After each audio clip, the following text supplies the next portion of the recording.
Hi, I'm Gareth Spence and welcome to Tech Talk. OFC is always one of the most talked about shows on the Optical calendar, and 2026 is proving to be no different.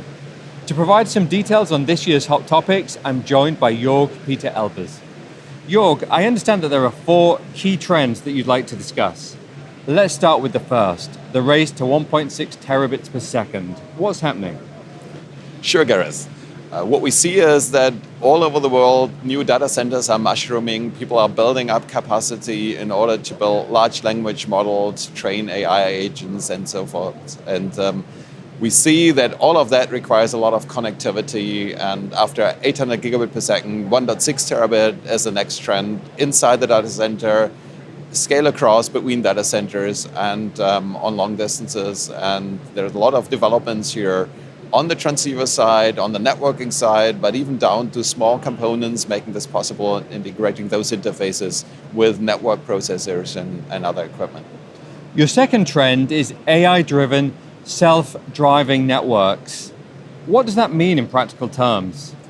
Well, if we talk about self-driving networks, that's pretty much like self-driving cars. And I was quite excited here that I could download the Waymo app and use Waymo's self-driving taxis here to try it out. You get in there, you have software, you can declare what you want, and the car takes you wherever your final destination is. And on networking, we're kind of looking into something similar, going away from monolithic software, using agentic AI to give customers an AI cockpit where they, by their human language, can say what the network should do, what they want to analyze, and they get all the information at their fingertips and can drive actions in the network based on the intelligence they get from data which they pull from the network.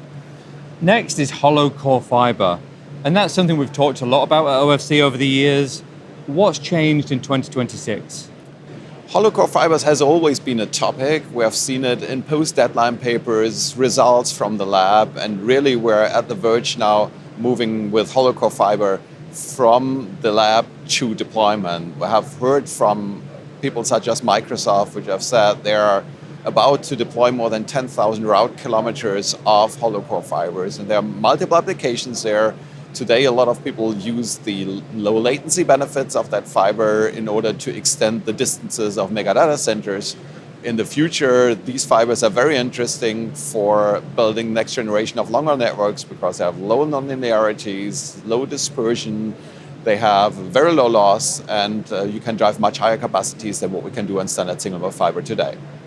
Your fourth trend takes things in a completely different direction, and that's optical networks in space. What's happening here?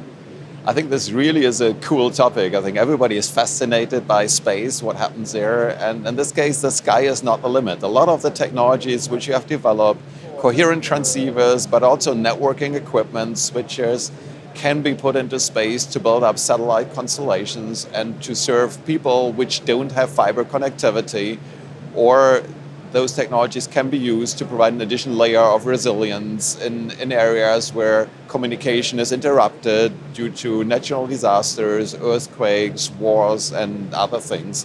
And I believe that's super interesting.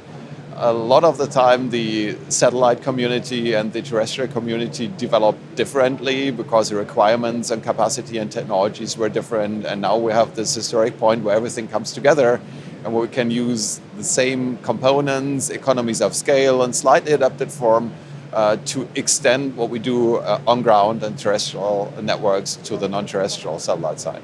Stepping back and looking at all 4 trends, what's the bigger picture?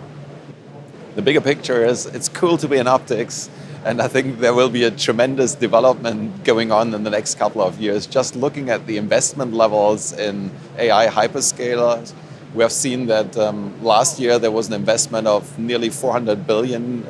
We expect $700 billion.